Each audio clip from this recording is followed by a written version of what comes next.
बिस्मिल्लाहिर्रहमानिर्रहीम, अस्सलाम वालेकुम। Welcome to world view with Sadia Afzal. इस वक्त तमाम लोग, पूरी दुनिया इस चीज़ की मुंतज़िर है कि कोई मुआहदा, कोई डील तय पा जाए ईरान और अमेरिका के माबैन। कल जब ये ख़बरें आईं कि जी ईरान ने एक नया प्रपोज़ल पाकिस्तान के हवाले किया है, पाकिस्तानी मीडिएटर्स के हवाले किया है, और आज उसी पे आपको रिएक्शन भी प्रेसिडेंट ट्रंप का नज़र आया जिस पे उन्होंने कहा कि he is not satisfied with Iran's new proposal, यानी कि वो मुतमईन नहीं है। ये जो डिटेल्स हैं कि कौन से ऐसे एलिमेंट्स हैं जिस पर वो मुतमईन नहीं हैं या उनको पसंद नहीं आए, वो तो स्पेल आउट नहीं की गई हैं, किसी को नहीं बताया गया। और एज सच ये जो प्रपोज़ल है ये कहीं पर पब्लिक भी नहीं हुआ है। सो इस पे ऑब्वियसली स्पेकुलेशंस हैं या एनालिसिस हैं कि इसमें जो ज़्यादा एक ऐसी चीज़ जो कि अमेरिका को नापसंद है वो ईरान की तरफ से ये कहना है कि आप न्यूक्लियर डील के हवाले से बाद में बात करें, जो असल बोल ऑफ कंटेंशन है फॉर दी यूएस। और उससे पहले बहुत से लोगों का ये मानना है कि अगर ईरान ये चाहता है कि एक मशरूत आप स्ट्रेट ऑफ हॉर्मुज़ के बारे में बात कर लें, जहाँ पे शिपिंग जो है वो आप दोबारा से अलाउ करें, बट गिवन कि आप अमेरिका की तरफ से पहला स्टेप देखें, और वो पहला स्टेप क्या है कि जो उनका नेवल ब्लॉकेड है उस स्ट्रेट का या ईरानियन पोर्ट्स का, उसको ख़त्म किया जाए। इस चीज़ पे प्रेसिडेंट ट्रंप की तरफ से यही रिएक्शन आया है कि वो अभी इस पे तैयार नहीं हैं। और क्या वाकई कोई ऐसी उम्मीद है या कोई ऑप्शन ज़ेरे गौर है कि मुज़ाकरात पे ही बात आए? क्योंकि अगर प्रेसिडेंट ट्रंप के आप दूसरे हैंड पे वो बयानात देखते हैं ईरान को लेकर, तो वो ताकत आजमाने के हैं, वो दोबारा से जंग ईरान पे मुसल्लत करने के हैं, उनको ये याद दिलाने के हैं कि जी आप पे ज़्यादा सख्त इक़दामात हम ले सकते हैं, ज़्यादा अग्रेसिव मूड जो है वो अपनाते हुए इस वक्त प्रेसिडेंट ट्रंप नज़र आ रहे हैं। साथ ही प्रेसिडेंट ट्रंप के लिए जो अमेरिका के अपने अंदर मुश्किलात हैं, जैसे हमने कल भी आपको बताया था कि जो उनका वॉर पावर्स रेजोल्यूशन है उसको क्वेश्चन किया जा रहा है कि जी 60 दिन से ऊपर अगर जंग हो जाए तो कोई भी अमरीकी सदर जो है उस पे ये लाजिम है या वो ये कानून है कि वो लाजमी कांग्रेस से रुजू करेगा। और अभी इस वॉर को 63-64 डेज़ हो चुके हैं, लेकिन दूसरी तरफ जो ट्रंप एडमिनिस्ट्रेशन की तरफ से इस पे लॉजिक दी जा रही है, जो जस्टिफिकेशन दी जा रही है, वो ये है कि सिंस 7 अप्रैल सीज़ फायर चल रहा है, तो इसलिए वो जो टाइम है वो माइनस कर दिया जाए या वो स्टॉल हो जाता है। और बहुत से लोग जहाँ पे उनको ये मशवरा दे रहे हैं कि जी आप एक जंग का नाम तब्दील करके एक दूसरे फेज़ में एंटर हो सकते हैं, क्या वो काबिल कबूल होगा, क्या उस पर कोई लीगल सवालात उठेंगे, ये भी बात करेंगे। एक और चीज़ आज हुई कि अमेरिका की तरफ से इज़राइल और जो उनके अरब एलाइज़ हैं उनको मज़ीद वेपन्स फ़रोख्त करने की मंजूरी दे दी गई है, जो कि 8.6 बिलियन डॉलर्स की बनती है। और इस पे भी हम देख रहे हैं कि डेमोक्रेट्स की तरफ से तनकीद शुरू हो गई है, क्योंकि आप पहले ही ये जो नैरेटिव है इसको बनता हुआ या मजबूत होता हुआ देख रहे हैं कि ये जंग अमेरिका की नहीं थी, प्रेसिडेंट ट्रंप की नहीं थी, अमेरिकन अवाम की नहीं थी, ये जंग इजराइल की थी और इजरायली वज़ीर आज़म नेतन्याहू की थी, और उन्होंने अमेरिका का पहले ही काफ़ी नुकसान कर दिया है और अब अमरीकी अवाम जो हैं वो उसकी सज़ा भुगत रहे हैं। सो अगर मज़ीद ये इजराइल को इस तरीके से असलहा फ़रोख्त किया जाता है, सो उस पर आपने आज ही रिएक्शन आता हुआ देख लिया है। इसी सारी सूरत हाल पर आज बात करेंगे। To talk more about this, I'm joined by a very renowned defense and security expert, Anza Saqib साहिबा। बहुत बहुत शुक्रिया for joining me today on World View। सबसे पहले तो ये बताइएगा कि आपकी अपनी एनालिसिस क्या है इस मामले पे कि जी जो नया प्रपोजल आया फॉर टॉक्स ईरान की तरफ से, वो प्रेसिडेंट ट्रंप ने एक तरफ रिजेक्ट तो किया है, गो कि हमारे पास उस पर डिटेल सामने नहीं आई हैं, लेकिन आपको क्या लगता है कि कौन सी ऐसी चीज़ें थी जहाँ पे कोई कन्वर्जेंस नज़र आ सकती थी अगर वाकई मुज़ाकरात को या डायलॉग को एक और चांस देना हो? तो देखिए, सबसे पहली बात मैं ये ज़रूर कहूँगी कि प्रेसिडेंट ट्रंप की हमेशा से ही, वैसे यूएस की इन जनरल, एक कैरेट एंड स्टिक अप्रोच रही है, जहाँ एक तरफ मिलिट्री प्रेशर बरकरार रखा जाता है और दूसरी तरफ डिप्लोमेटिक बैक चैनल्स खोले रखे जाते हैं। सो प्रेसिडेंट ट्रंप की जो डिससैटिस्फैक्शन है अभी उन्होंने ज़ाहिर की है इरानियन प्रपोजल से, और अभी दोबारा से वो इस तरह की लैंग्वेज यूज़ कर रहे हैं कि we will bomb the hell out of Iran for example. تو یہ ایک ٹپکل ایک میڈ مین تھیوری اس کو کہتے ہیں ہماری اگر انٹرنیشنل ریلیشنز کی یا گلوبل پالیٹکس کی زبان میں دیکھا جائے. تو پریویسلی بھی پریزیڈنٹ نکسن کو بھی ہم نے دیکھا اس طرح کی استعمال کرتے ہوئے معاملات کو اس طرح منوور کرتے ہوئے. سو اب پریزیڈنٹ ٹرمپ بھی پورا اس کا فائدہ اٹھا رہے ہیں کہ کس طرح سے اپنی اسٹریٹجک اور بارگیننگ پوزیشن زیادہ بہتر کر سکیں. جہاں تک ڈسسیٹسفیکشن ہے اس کے بارے میں ضرور کہوں گی کہ انہوں نے دیکھیں بظاہر تو یہی کہا ہے کہ جو نیگوسیشن پروپوزلز ایران نے دیے ہیں وہ انیڈیکویٹ ہیں. لیکن کس طرح سے انیڈیکویٹ ہیں؟ بیکاز آئی تھنک ایران کے لیے ایک بڑی ریڈ لائن تھی اسٹریٹ آف ہارمونز کو پوری کھولنا. تو اس کے اوپر اگر وہ آمادہ ہو گئے ہیں پرووائڈیڈ کنٹینجنٹ بیکاز دیکھیں یہ اسٹریٹ آف ہارمونز ہوا اے سیمیٹرک وارفیئر کے دیگر ذرائع ہوئے جس طرح کے میزائل پروگرام ہے یورینیم انریچمنٹ کی باتیں ہیں, یہ سب ایران کے لیے نا ایون پراکسیز ایک اسٹریٹجک انشورنس بن گئی ہیں اس پورے کے پورے ایک اس وار لائک سیناریو میں. تو اگر وہ اپنی انشورنس گیو اپ کرتا ہے تو کیا گارنٹیز ہیں؟ تو یو ایس نے کہیں نہ کہیں اس کو یہ گارنٹیز دلانی پڑیں گی کہ دوبارہ سے کیا گارنٹی ہے کہ آج کی آرمز ڈیل کے بعد دوبارہ سے اٹیک نہیں کرتا اسرائیل ایران کے اوپر. سو یہ ساری چیزیں جو ہیں اگر آج اسٹریٹ آف ہارموز ہائپوتھیٹیکلی کھول دیا جاتا ہے, مجھے تو یہی لگ رہا ہے کہ امریکہ جو ہے نا جی پریزیڈنٹ ٹرمپ خاص کر اس طرح کر رہے ہیں کہ جس طرح انہوں نے پوکر فیس رکھا ہوا ہے جیسے ہم پوکر کھیلتے ہیں, اور لیکن یہ نہ بھولیں کہ ایرانینز جو ہیں انہوں نے چیس یعنی کہ شطرنج کو انوینٹ کیا تھا, تو وہ بھی پوری طرح سے کسی سے اپنی وہ چیک میٹ کرنا چاہ رہے ہیں اس سچویشن کے اندر. سو ایک پراپر ڈیل جو ہے نا الائنڈ ہوتی ہے سیکیورٹی آبجیکٹیوز کے ساتھ. انہوں نے ڈیفینیٹلی اس چیز کی اگر میں پالیسی کا پوسچر دیکھوں تو ایران کی ایک طرف تو اگر یو ایس یہ کہتا ہے کہ ایران کی ملٹری کیپیبلٹی کافی ڈیگریڈ ہو گئی ہے تو پھر کیا خدشہ ہے, ان کو کیا ایسا خوف ہے اس ڈیل کو اسٹرائک کرنے میں؟ ٹھیک ہے ایک پرسیو ڈپلومیسی نظر آ رہی ہے, لیکن اگر آپ بار بار ملٹری پریشر کو کمبائن کرتے ہیں معیشی اینگل سے, اس کے ساتھ نیگوسیشن کی ونڈو اپنی بہت نیرو کرتے جا رہے ہیں. یہ ایک ریٹرک کی بات ہے, اس سے نا ڈپلومیٹک فلیکسیبلٹی دونوں طرف سے ریڈیوس ہوتی ہے اور ایسکلیشن کی رسک بھی بڑھتی ہے, کیونکہ پریزیڈنٹ ٹرمپ کو اب ریئلائز کرنا پڑے گا کہ ایران کے اندر سے بھی اب وہ ہارڈ لائنرز کی آوازیں اٹھ رہی ہیں obviously جو نہیں چاہتے کہ مذاکرات ہوں. اچھا ایک اور چیز پہ بتائیے گا کہ آپ نے بالکل درست کہا کہ obviously ہم دونوں طرف سے خاص طور سے ایک جنگ میں آپ کو کلیمز نظر آتے ہیں دونوں اطراف سے کہ جناب ہم یہ جنگ جیت رہے ہیں, اوبویسلی بوسٹ مرال بوسٹ کرنے کے لیے, اپنی عوام کو بتانے کے لیے, دنیا کو بتانے کے لیے کہ جی ہم نے اپنے ٹارگٹس اچیو کر لیے ہیں. اب ایک طرف اگر امریکن ٹارگٹس کی بات کریں تو آپ کو یاد ہوگا جب انہوں نے ریجیم چینج کی ڈیفینیشن ہی تبدیل کر دی تھی, مجتبی خامنہئی آئے تو انہوں نے کہا جی ریجیم چینج ہو گیا, حالانکہ انہی کے بیٹے آ گئے, وہی حکومت ہے, وہی اسلامک ریولوشن ہے, but he described it as a regime change. پھر دوسرا وہ جو انرچڈ یورینیم والا معاملہ ہے وہ بھی وہیں کا وہیں ہے, ایران اس چیز پہ گیو اپ کرنے کو تیار نہیں ہے, ان کی ڈرون ٹیکنالوجی, مسل ٹیکنالوجی. سو اگر دیکھا جائے تو یو ایس نے ایران کے حوالے سے کوئی بھی ٹارگٹ اچیو نہیں کیا. آن دی ادر ہینڈ ایران نے صحیح معنوں میں وہ تگنی کا ناچ نچایا ہے. یہ ایکسپیکٹ نہیں کیا جا رہا تھا کہ 3 سے 4 دنوں سے زیادہ یہ جنگ ایران کنٹینیو رکھ سکتا ہے. جیتنا تو چلیں بعد کی بات ہے, ہم اس پہ نہیں جاتے کون جیتا کون ہارا, لیکن جو آن دا گراؤنڈ آپ کو ٹارگٹس نظر آ رہے ہیں اس کو آپ کیسے انالائز کریں گی کہ اس وقت دونوں میں سے اسٹرانگ بارگیننگ پوزیشن میں کون ہے؟ دیکھیں بارگیننگ پوزیشن دونوں کے پاس ہے, لیکن میں یہ ضرور کہوں گی کہ پورا ایک وار ود آؤٹ وکٹری کا ماڈل ہو گیا ہے. لیکن اس میں آپ یہ دیکھیں کہ جب ہم وار کو ڈیپلی اسٹڈی کرتے ہیں نا اس کے اندر یہ دیکھیں کہ کس کے لاسز زیادہ تھے.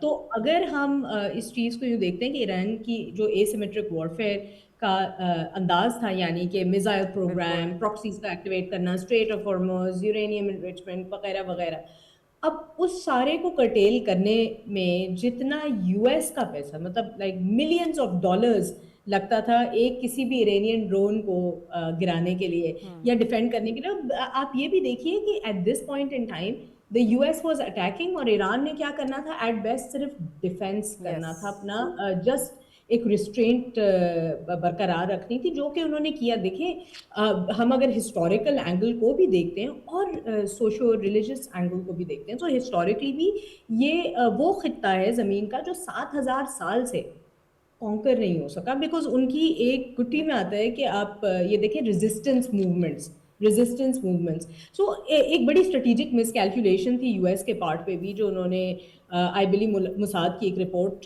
की बेसिस पे अटैक कर दिया और इस वॉर में शमूलियत कर दी, जबकि जो केंट ने भी, जो उनके नेशनल काउंटर टेररिज्म के हेड थे, उन्होंने तक इस चीज़ को एडमिट किया था कि ये जंग हमारी नहीं थी। उसके साथ साथ यूएस जो नेवी के भी हमने देखा हेड को एकदम से निकाला गया।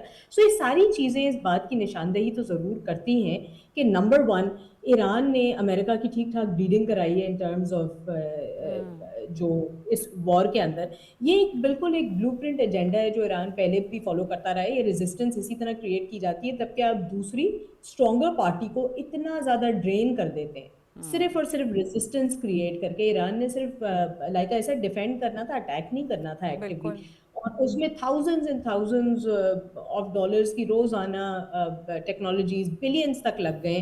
आप ये देखिए कि जो इकोनॉमिक चोक पॉइंट बना है स्ट्रेट ऑफ हॉर्मुज के अंदर, वहां से हम देखते हैं ऑल द वे इफेक्ट्स बाबल मंदब पे भी जाते हैं, दूसरे एरियाज ऑफ द रीजन पे भी जाते हैं। It's not just 20% of all oil movement, more than 70% आपकी फर्टिलाइजर की मूवमेंट है। पूरी इकोनॉमीज तबाह बर्बाद होने का खदशा है यहाँ पे। उसके साथ साथ आपकी जितनी भी मेन लाइंस हैं डिसरप्टेड हैं। सो ये बहुत बड़ा एक इम्पैक्ट ईरान ने क्रिएट किया। देखिए, ईरान गज़ा नहीं है, ना ये कोई और कंट्री है जिस तरह के इराक था या जहाँ कोई डिक्टेटर था, लिबिया वगैरह।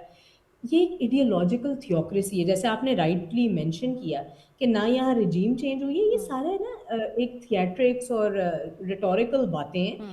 Fact very different on ground. जब अमेरिका ने तस्लीम किया कि इमाम खामेनेई साहब की, आयतुल्लाह खामेनेई साहब की शहादत हुई है, उसके बाद it was like killing the pope of the Muslims. जो थोड़े बहुत भी लोग प्रोटेस्ट कर रहे थे, इकोनॉमिकली जो डिस्टर्ब थे, फॉर एग्जांपल जो तेहरान के ग्रैंड बाजार में बड़े जेन्युइन इकोनॉमी के कोलैप्स होने की वजह से कुछ ताजरों ने प्रोटेस्ट शुरू किए थे रेजीम के अलावा। अच्छा, वो लोग तक सड़कों पे निकल आए क्योंकि इट वाज, मैंने जैसे बताया, it was like killing the pope of the Muslims. So पूरी की पूरी आपने ग्लोबल मूवमेंट को एक्टिवेट कर दिया, जो कि अब इस नाइंसाफी को उन्होंने देखा और अब वो बड़ी यूनाइट हो गई है इस चीज में। दैट्स ट्रू, बिल्कुल, कि जो कहीं पे भी आपको क्रिटिसिज्म भी नज़र आता था वो हुकूमत के ख़िलाफ़, उनको नज़र आ गया कि भाई हुकूमत या मुल्क के ख़िलाफ़ इस वक्त इज़राइल और अमेरिका इकट्ठे हो गए और वहाँ पे आपको यूनिटी नज़र आई है। मैं एक ज़रूर यहाँ पे बात कहूँगी, जो मैं ऐड करना चाह रही थी। देखिए, पहले जब अमेरिका इस जंग में उसने शमूलियत की थी तो वो चाह रहा था कि बिल्कुल हम एक ये क्राइसिस मैनेजमेंट टाइप की सिचुएशन होगी और हम एक स्ट्रक्चर्ड कन्फ्रंटेशन करेंगे।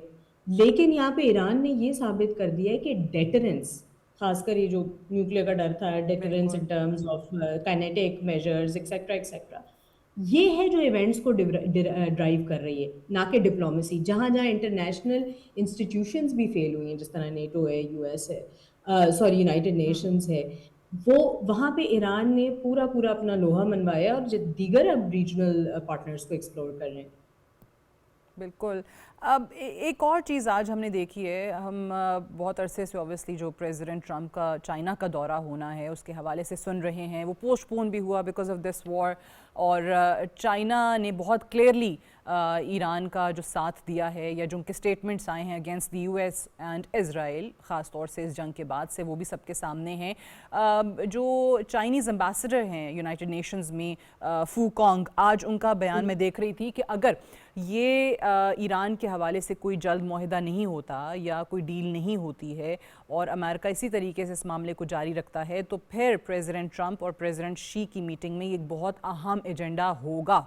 सो जो मुज़ाहमत या क्रिटिसिज्म प्रेसिडेंट ट्रंप को अपने घर से मिल रहा है, उसको सामने रखते हुए क्या प्रेसिडेंट ट्रंप भी चाहेंगे कि भाई वो एक स्ट्रॉन्ग पोजीशन लेके जाएं प्रेसिडेंट शी से मिलने के लिए और किसी सूरत इस सीज़ फायर को लंबा करें ताकि कम से कम बात जो है वो ईरान जंग पे हो? आपने बड़ी इंटरेस्टिंग बात की है, जो मैंने आपको शुरू में मेंशन किया था ना कि अमेरिका की हमेशा कैरेट एंड स्टिक अप्रोच रही है कि एक जगह मिलिट्री माइट जो अभी वो करंटली बरकरार रख रहा है और कहाँ पे हम कैरेट अप्रोच रख सकते हैं जहाँ पे डिप्लोमेसी तो बरकरार रहे। तो एक तो उन्होंने पाकिस्तान के बार बार फेवर करते हुए कहा है। दूसरी चीज़, ट्रम्प का जो विजिट होगा अब इफेक्टिवली वो ये सेकंड फ्रंट होगा, यानी कि वो जो कैरेट है जहाँ पे डिप्लोमेटिक मींस क्या इस्तेमाल किए जा सकते हैं रादर देन मिलिट्री मींस, जहाँ वॉशिंगटन ट्राई कर रहा है कि वो अलाइन करे बीजिंग को किसी तरह तेहरान के बिहेवियर को शेप करने में। यानी कि ट्रम्प को ये रियलाइजेशन है कि अब वो डायरेक्टली अगर किसी तरह से मैनेज करना चाह रहा है इस ईरान के क्राइसिस को, तो ग्लोबल सतह पे अब के सिर्फ अमेरिका एक सोल सुपर पावर नहीं रहा, ये एक हम मल्टीपोलर वर्ल्ड में एग्जिस्ट कर रहे हैं, जहाँ चाइना जो है ना की एक्सटर्नल स्टेक होल्डर है ईरान के क्राइसिस में, और चाइना ने बड़ी वजाहत की है, अपने ओपिनियन की यहाँ पर। सो बिल्कुल। आई थिंक डेफिनेटली ईरान की एक मेजर इकोनॉमिक लाइफलाइन, जहाँ तक हम बात करते हैं एनर्जी या तिजारत के हवाले से, या दीगर जो उनके पोटेंशियल डिप्लोमेटिक ब्रोकर यहाँ बन सकता है, वो चाइना ही बन सकता है। तो डेफिनेटली वो एक ऑलरेडी हमने देखा है बीजिंग के अंदर से खबरें आ रही हैं कि सीज फायर की स्टेबिलिटी हो, रीओपन जी। किया जाए स्ट्रेट ऑफ हॉर्मुज को। सो अगर ट्रम्प को ये अब रियलाइज हो गया मोर देन एवर कि अगर चाइना ऑन बोर्ड नहीं आया तो ईरान के साथ कोई भी डील जो है ना एट बेस्ट ट्रांजैक्शनल होगी, सस्टेनेबल पीस नहीं पॉसिबल होगी जब तक कि चाइना को अपने साथ एक पार्टी नहीं बनाता। दूसरा ये कि एनर्जी सिक्योरिटी, देखें आजकल नेशनल सिक्योरिटी का जब मामला होता है ना, वो सिर्फ काइनेटिक सिक्योरिटी या बॉर्डर सिक्योरिटी के ऊपर इनकम्बेंट नहीं होता, वहाँ पे एनर्जी सिक्योरिटी रियल रियलिटी, और पूरी दुनिया को समझ में आ गया स्ट्रेट ऑफ हॉर्मुज बंद होने के बाद कि चाइना का एक देखें बड़ा दारोमदार है उसकी इकोनॉमी का मिडिल ईस्टर्न जो ऑयल फ्लोज हैं जो इस पूरे खत्े से गुजरते हैं। सो स्ट्रेट ऑफ हॉर्मुज की जो डिस्ट्रप्शन है ये डायरेक्टली इनकी पूरी ग्लोबल मार्केट्स को थ्रेटन करती है, बल्कि चाइना की एनर्जी सिक्योरिटी को भी। सो मुझे लगता है कि आपने जिस तरह मेंशन किया, प्रेसिडेंट ट्रम्प और प्रेसिडेंट जी की मुलाकात में एक सेंट्रल एजेंडा आइटम होगा ये, और तब सिर्फ एक रीजनल इशू नहीं रहा बल्कि ग्लोबल इकोनॉमिक चोक पॉइंट, एक प्रेशर पॉइंट बन गया है, जिसे यूएस को चाइना को इक्वेशन के अंदर लाना ही पड़ेगा। ये रिस्पॉन्सिबल स्टेबलाइजर है। पाकिस्तान के बाद अगर किसी को इस पूरे सिचुएशन के अंदर मीडिएटर माना जा सकता है दोनों पार्टीज से, तो मेरा ये ज़ाती ख्याल है कि वो चाइना हो सकता है। लेकिन यहाँ पे एक स्पॉइलर जो मैं थोड़ा सा अपनी रिसर्च के अंदर देख रही हूँ, मुझे जो जहाँ तक लगता है एक स्पॉइलर जहाँ पे हो सकता है वो जो हिडन टेंशन है जो यूएस और चाइना ईरान लिंक्स के अंदर एक, ये जो एक ट्रस्ट डेफिसिट है जो हमेशा से है। देखिए यूएस की इंटेलिजेंस ने बार बार कंसर्न्स रेज किए हैं कि पॉसिबली ईरान ने जो अपना दिफा किया है या जो शूट डाउन किए हैं एयर स्पेस के अंदर भी यूएस के तैयारों को, वो possibly Chinese military technology use की गई है या कहीं ना कहीं चाइना एड कर रहा है किसी तरह। तो वो डेफिनेटली एक रेड लाइंस भी ड्रॉ करी जाएंगी इस विजिट के अंदर कि क्या ये बात कॉपरेशन की है या कन्फ्रंटेशन की है। सो डेफिनेटली आई थिंक ये इस पॉइंट इन टाइम पे एक क्लासिक ग्रेट पावर्स किस तरह क्राइसिस मैनेज करती हैं उसका एक डेफिनेटली बड़ा दारोमदार इस मीटिंग पे रहेगा। सही। अच्छा, अभी हमने शुरू में बात भी की थी जो आज $8.6 बिलियन ये जो आर्म्स डील नई इजराइल और अपने अरब इत्तेहादियों की लिए मंजूरी दी गई है अमेरिका की तरफ से, इस पे हमने डेमोक्रेट्स का भी रिएक्शन देखा और इसमें कहीं ना कहीं थोड़ा बहुत ईरान की तरफ से भी आना शुरू हो गया, ख़ास तौर से जो उनके अरब इत्तेहादी हैं, क्योंकि आपको पता ही है कि जिस तरीके से ईरान की तरफ से बयानात आए कि आपने पूरे जो गल्फ़ के अंदर, मिडिल ईस्ट के अंदर जो बेसिस बना रखी हैं सिर्फ़ और सिर्फ अपनी सरजमीन देने की वजह से उन ममालिक पे हमले हुए हैं, और ईरान ने बरमला कहा कि भाई हमारी कोई इन ममालिक के साथ दुश्मनी नहीं है, लेकिन क्योंकि ये तमाम सपोर्ट जो है ये ममालिक उनको फ़राहम कर रहे हैं, अपनी सरजमीन फ़राहम कर रहे हैं। उसके बाद से थोड़ा सा रिएक्शन भी आया था। इनिशियली कहा गया कि बहुत से ये जो मिडिल ईस्टर्न कंट्रीज़ हैं जिनकी इन्वेस्टमेंट है यूएस में, वो निकालने पर गौर कर रहे हैं। कहीं ये भी बात हुई कि जनाब बहुत से ममालिक ऐसे हैं जो कहते हैं कि शायद हमें अपनी ये जो ज़मीन है ये यूएस मिलिट्री बेसिस के लिए प्रोवाइड ही नहीं करनी चाहिए थी। एक डिबेट ने जन्म लिया।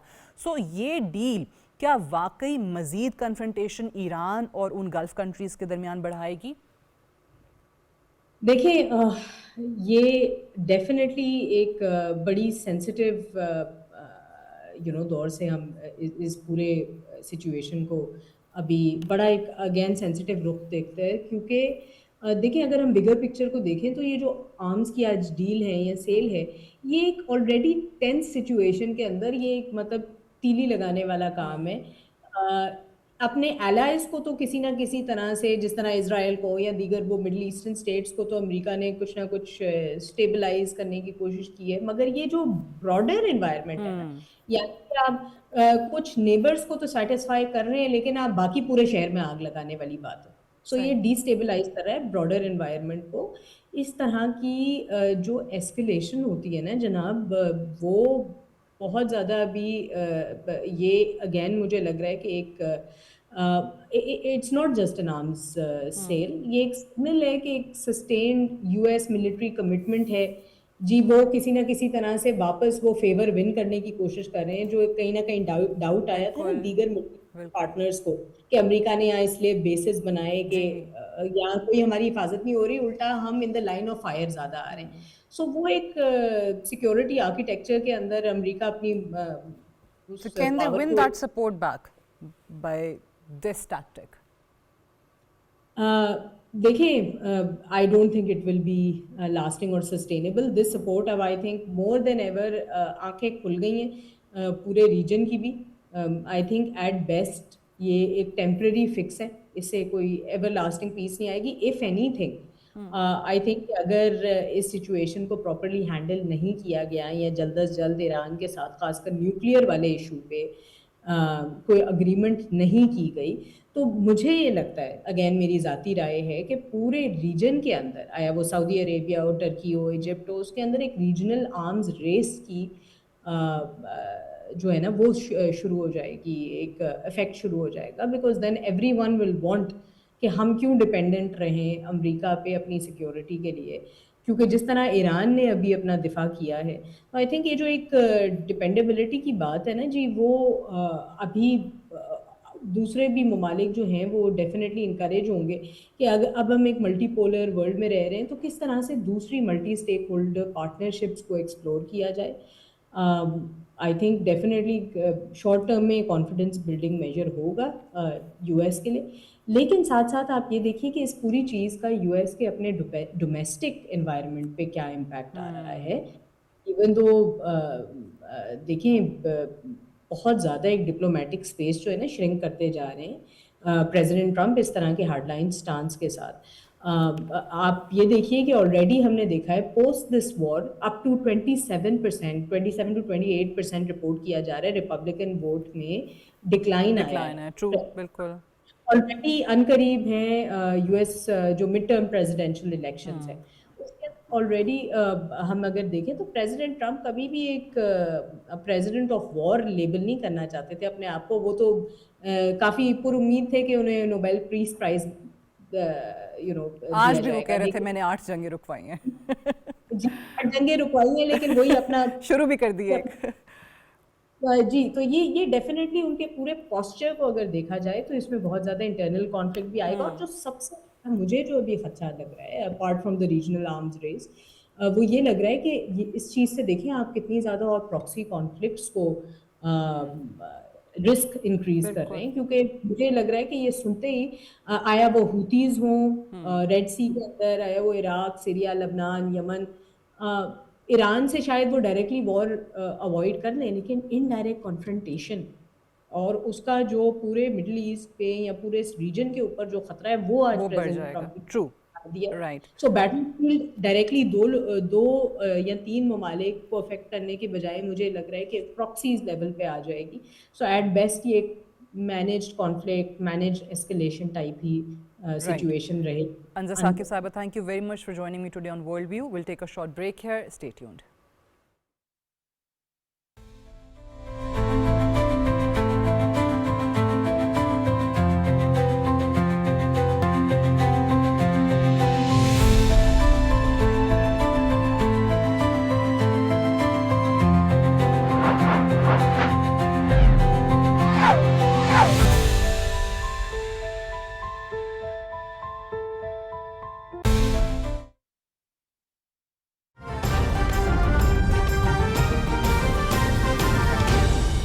दुरुस्त हर वक्त बार वक्त।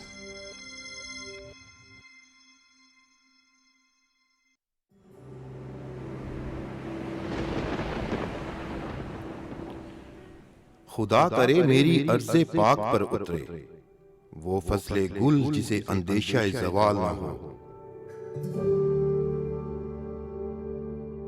یہاں جو پھول کھلے وہ کھلا رہے صدیوں، یہاں خزاں کو گزرنے کی بھی مجال نہ ہو۔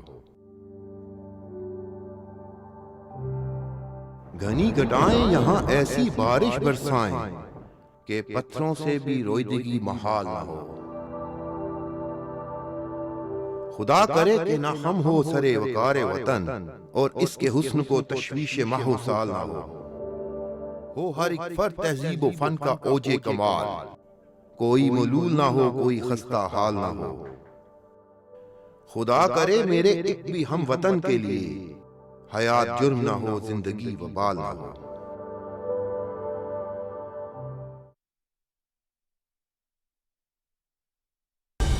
درست ہر وقت بر وقت۔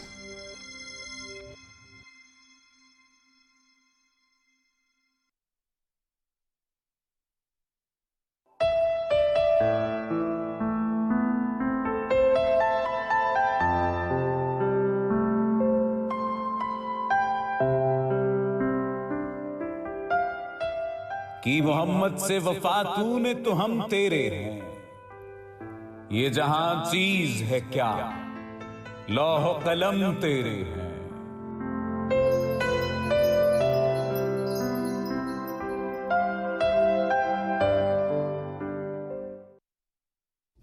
پانی زندگی ہے، لیکن فکر انگیز پہلو یہ ہے کہ ہم تیزی سے صاف پانی کے سنگین بحران کی طرف بڑھ رہے ہیں، جبکہ ہم روزانہ لاکھوں گیلن صاف پانی ضائع کر دیتے ہیں۔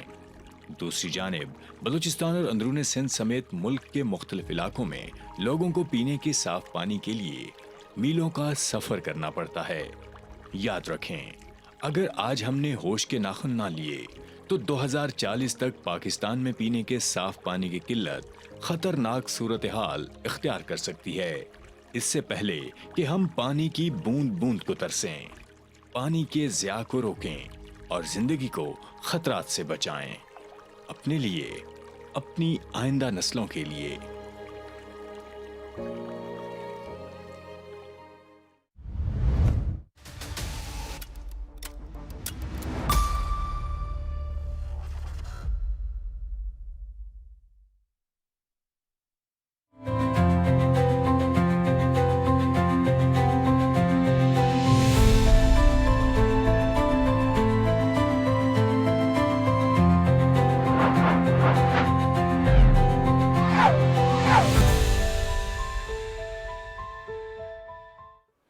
Welcome back to world view with Sadia Afzal. آپ دیکھ رہے ہیں کہ مارکہ حق کی سیلیبریشنز آپ کو پاکستان کے ہر شہر میں نظر آ رہی ہیں۔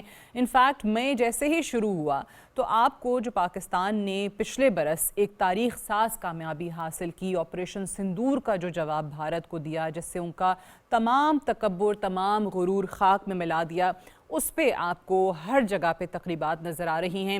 آج بھی ہم دیکھ رہے تھے کہ جو انفارمیشن منسٹر ہیں عطا اللہ تارڑ، ان کی طرف سے یہی بار بار انڈیا کو بھی یاد کرایا گیا کہ جو پاکستان نے آپ کو جواب دیا، آپ کے ایک پہلگام فالس فلیگ آپریشن سے شروع ہونے والا سلسلہ، پھر اس کے بعد آپریشن سندور، اور پھر جو بنیان مرصوص مارکہ حق پاکستان نے کر کے دکھایا ہے، یہ بھارت کو ہمیشہ یاد رہے گا۔ اس کے بعد جو بھارت کا زوال ہے آن سو مینی لیولز، وہ آپ کو مسلسل نظر آ رہا ہے۔ سفارتی اعتبار سے ان کی جو ناکامیاں ہیں، جو سیاسی اعتبار سے ان کو ناکامیاں اٹھانی پڑ رہی ہیں، بھارت کے اندر جو مودی سرکار کا کرٹیسزم ہے وہ بڑھتا چلا جا رہا ہے، کانگریس بہت زیادہ ووکل ہو چکی ہے، جو وہاں پر کہیں نہ کہیں آپ کو جو نیوٹرل آوازیں نظر آتی ہیں میڈیا کے اندر بھی، وہ بھی آج سوال اٹھا رہی ہیں کہ ہمارے بھارت کے ساتھ جس کو ہم سیکولر انڈیا کہتے تھے، جس کو ہم شائننگ انڈیا کہتے تھے، اس کا آخر کیا حال کیا ہے۔ کچھ ایسے ہی اگر آپ دیکھیں آج کل سوشل میڈیا کے اوپر جو ان کے بہت زیادہ پوڈ کاسٹس ہو رہے ہیں، تو اس میں آپ کو ان کے بڑے ڈیفنس اینالسٹ جو ہیں وہ آ کے یہ بتاتے ہیں کہ جی جب مارکہ حق ہو رہا تھا تو Pakistani D G I S P R جو ہیں وہ ہر تھوڑے تھوڑے ٹائم کے بعد آپ کو اپڈیٹ دے رہے تھے, بتا رہے تھے پوری دنیا کو کہ اب ہم نے کیا اچیو کیا ہے اور اب ہمارا اگلا ٹارگٹ کیا ہوگا, بھارت کو پیغام دیا جا رہا ہے, اس قسم کی باتیں وہ کر رہے تھے. جبکہ ان کا اپنا کہنا ہے کہ جی بھارتی سائیڈ میں مکمل خاموشی تھی, اور جب ہمارے لوگ آ کے میڈیا سے بات کرتے تھے تو ان کے چہروں پہ ہی بہت زیادہ مایوسی جو ہے وہ عیاں ہوتی ہے. یہ بھارتی ڈیفنس اینالسٹ جو ہیں وہ D G I S P R کی, Pakistani D G I S P R کی آج تعریف کر رہے تھے, تو آپ اس سے اندازہ لگا لیجئے کہ کیا حالت ہے اس وقت, کیا ریاکشن ہے پورے بھارت کے اندر. پھر بھارت نے اس وقت جس کو اپنا دوست بنایا افغانستان, وہاں پہ بھی اگر آپ دیکھ لیں تو پاکستان کے ساتھ جو سیز فائر ہوا ہے, یہ جو آپریشن غضب للحق کے اندر, جو کہ پاکستان نے اوبویسلی ایک as a last resort oil کیا کہ جب آپ خود کاروائیاں نہیں کریں گے تو پاکستان ان ملیٹنٹس کے خلاف کارروائی کرنے کے لیے یہ آپریشن شروع کرتا ہے. سیز فائر کے باوجود وہاں سے وائلیشنز ہو رہی ہیں, اور ساتھ ہی ساتھ پاکستان میں آپ دیکھ رہے ہیں کہ مختلف شہریوں کی شہادتوں کی رپورٹس جو ہیں وہ بھی منظر عام پر ہیں. اسی پہ ذرا مزید بات کرتے ہیں. احمد منصور صاحب سینئر صحافی ہمارے ساتھ موجود ہیں. بہت بہت شکریہ احمد منصور صاحب. سب سے پہلے تو بتائیے, یہ مارکہ حق پاکستان کی اوبویسلی کامیابی ہے جس پہ آج ہم 1 سال مکمل ہونے جا رہا ہے, اور اس پہ تمام پاکستانی جو ہیں وہ خوش بھی ہیں. سفارتی اعتبار سے بھی ہم نے ایک بڑا لمبا سفر جو ہے طے کیا ہے. پاکستان کی ساکھ جو بحال ہوئی ہے اس میں آپ سب سے بڑا عنصر یا سب سے بڑی کامیابی کیا دیکھتے ہیں؟ کیا ایک ایسی چیز ہے جو اس مارکہ حق کے بغیر نہیں ہو سکتی تھی؟ دیکھیں, جو پورا ڈیزائن تھا جو 22 اپریل سے پہلگام کا فالس فلیگ سے انڈیا نے شروع کیا, اور پھر جارحیت, اور پھر پاکستان کے جو سویلین اہداف ہیں 6 مئی کو 5-6 مئی کو ان کو ٹارگٹ کیا. اس سے پہلے سندھ طاس معاہدے کو انہوں نے ٹارگٹ کر کے ایک ماحول بنایا, اور بالکل پانی کو ایک جنگ کی بنیاد بنانا, یہ بھی پہلی مرتبہ ہوا.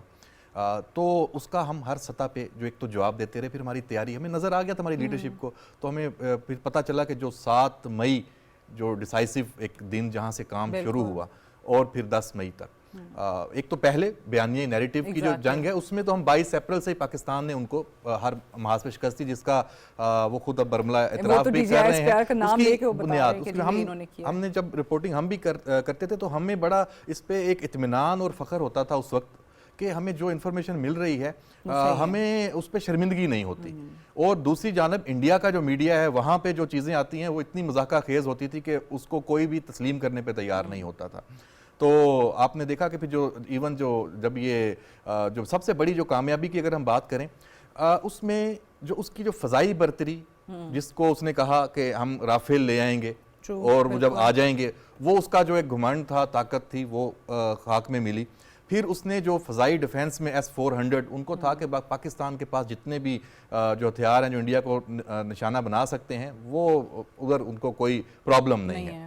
وہ ہمارے JF-17 بلاک 3 نے ان کو ٹارگٹ کیا S-400 کو. ہم گئے تھے جا کے آج ایک آپریشنل بیس پہ PAF کے, اور ہم نے دیکھا اور ان پائلٹ سے بھی ملے, اور تو وہ ان کے لیے یہ سرپرائز, ایک سرپرائز نہیں تھا اس جنگ میں, یہ اتنے سرپرائز تھے. جتنے بھی جنگی ماہرین ہیں ان سب کے لیے پاکستان نے ہر محاذ پہ, دیکھیں یہ جو فضائی جنگ ہے یہ عام تاریخ جو دنیا میں لڑی جاتی ہے اس طرح نہیں ہے. اس میں جو ڈیفنس اور اوفینس یہ ایک ہی وقت میں, یہ حکمت عملی جو پاکستان کی لیڈرشپ ہے اس نے اس کو ایک طرح سے ثابت کر کے دیا. ورنہ نارملی ہوتا ہے کہ ایک سائڈ پہلے وہ حملہ کرتی ہے, دوسری سائڈ اس کا ڈیفنس کرتی ہے, پھر دوسری سائڈ جوابی حملہ کرتی ہے, اور پھر وہ یہ نہیں ہوتا کہ جب حملہ ہو رہا ہے اسی کو پہلے آپ نے ڈیفنس بھی کیا اور ساتھ ہی اس کو اوفینس میں بھی تبدیل کر دیا, اور ان کے لیے سرپرائز تھا.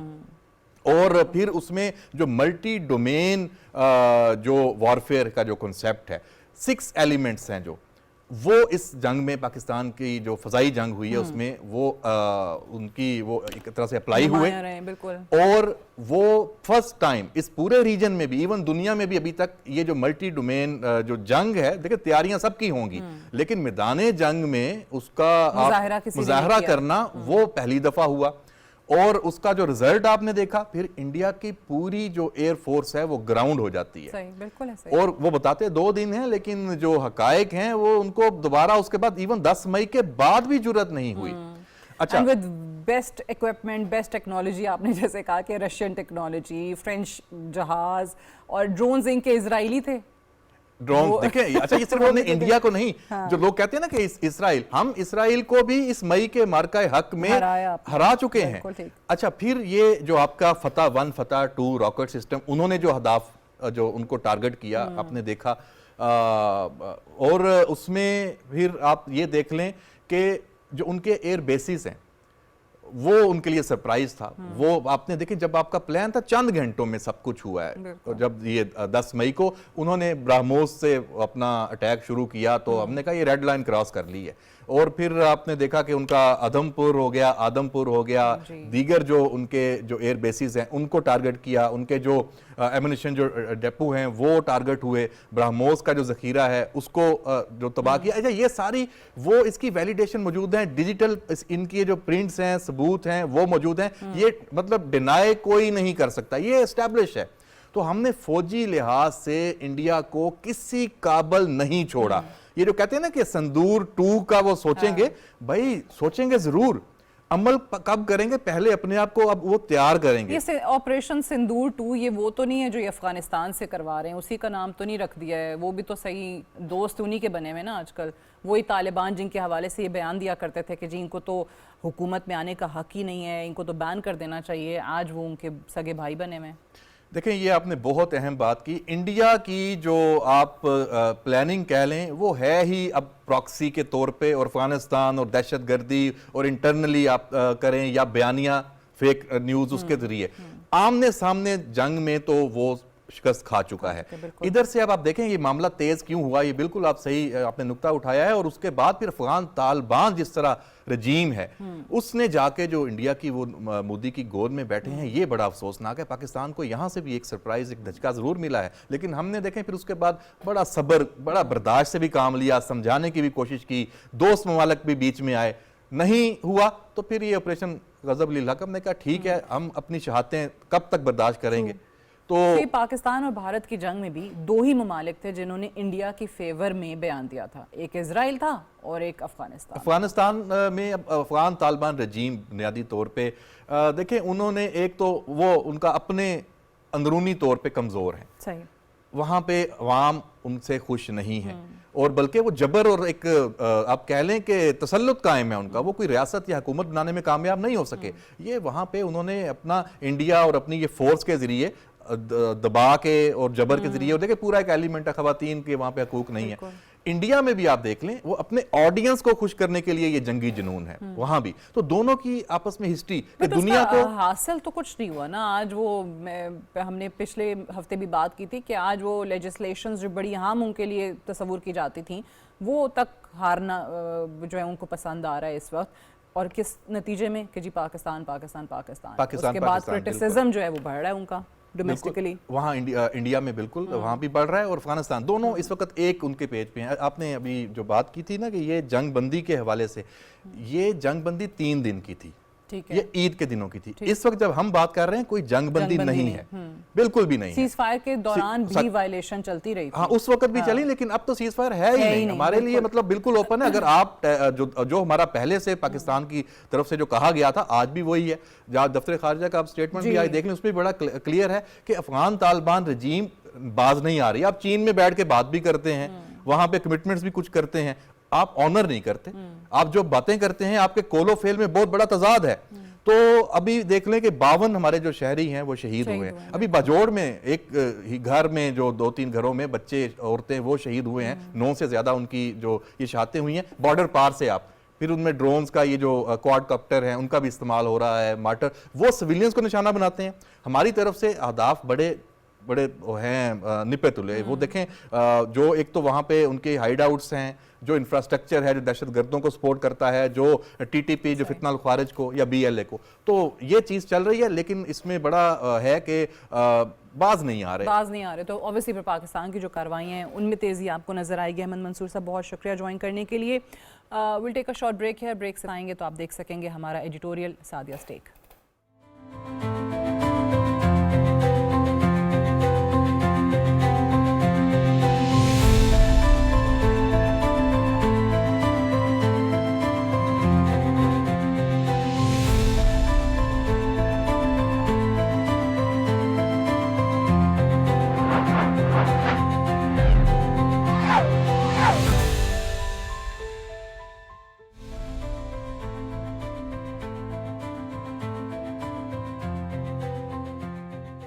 آج ہم ایک ایسے موضوع پر بات کر رہے ہیں جو نہ صرف عالمی معیشت بلکہ ہر عام آدمی کی جیب سے بھی براہ راست جڑا ہوا ہے: تیل کی قیمتیں۔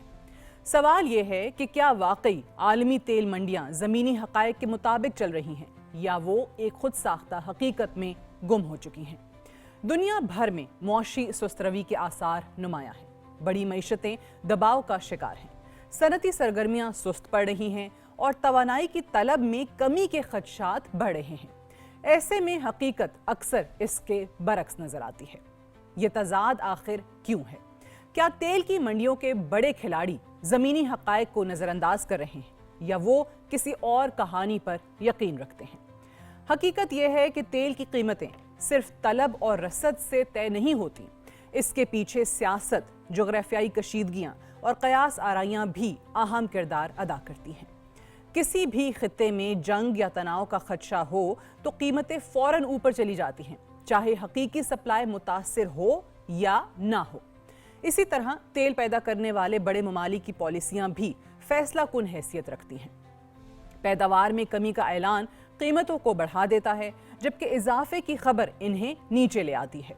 مسئلہ تب پیدا ہوتا ہے جب یہ فیصلے معاشی حقائق کے بجائے سیاسی یا اسٹریٹجک مفادات کے تحت کیے جائیں۔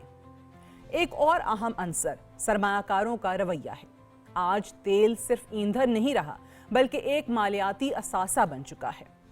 ہیج فنڈز اور بڑے سرمایہ کار اس میں ایسی سرمایہ کاری کرتے ہیں جیسے سٹاک مارکیٹ میں کرتے ہیں۔ ان کے فیصلے اکثر جذبات، خدشات اور مستقبل کی توقعات پر مبنی ہوتے ہیں، نہ کہ صرف موجودہ اعداد و شمار پر۔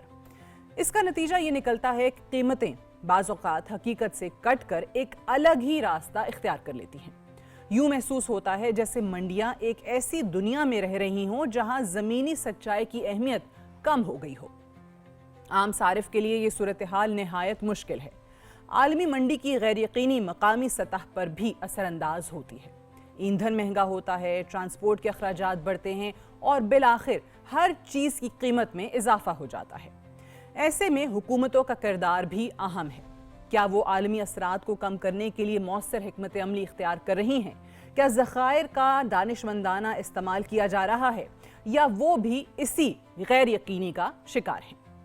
حقیقت یہ ہے کہ تیل کی منڈیاں ایک پیچیدہ نظام کا حصہ ہیں، جہاں ہر فیصلہ کئی عوامل سے متاثر ہوتا ہے، مگر جب یہ عوامل حقیقت کی بجائے قیاس آرائیوں پر مبنی ہو جائیں تو منڈیاں اپنا توازن کھو دیتی ہیں۔ آنے والے وقت میں اصل سوال یہ نہیں کہ قیمتیں بڑھیں گی یا کم ہوں گی، بلکہ یہ ہے کہ کیا وہ حقیقت کے قریب آئیں گی یا نہیں۔ کیا منڈیاں زمینی حقائق کو تسلیم کریں گی یا اسی خود ساختہ دنیا میں سفر جاری رکھیں گی؟ آخر میں یہ سمجھنا ضروری ہے کہ تیل صرف ایک کموڈٹی نہیں بلکہ عالمی سیاست، معیشت اور ہماری روزمرہ زندگی کا اہم حصہ ہے۔ جب تک اس کی قیمتوں کا تعین شفاف اور حقیقت پسندانہ بنیادوں پر نہیں ہوگا، غیر یقینی برقرار رہے گی۔ تو اگلی بار جب آپ پیٹرول پمپ پر قیمت دیکھیں تو یاد رکھیے، یہ صرف ایک عدد نہیں بلکہ ایک پوری عالمی کہانی کا نتیجہ ہے۔ ایک ایسی کہانی جس میں حقیقت اور تصور کے درمیان فرق دن بدن دھندلا ہوتا جا رہا ہے۔ That's all for tonight. Good night and Allah Hafiz.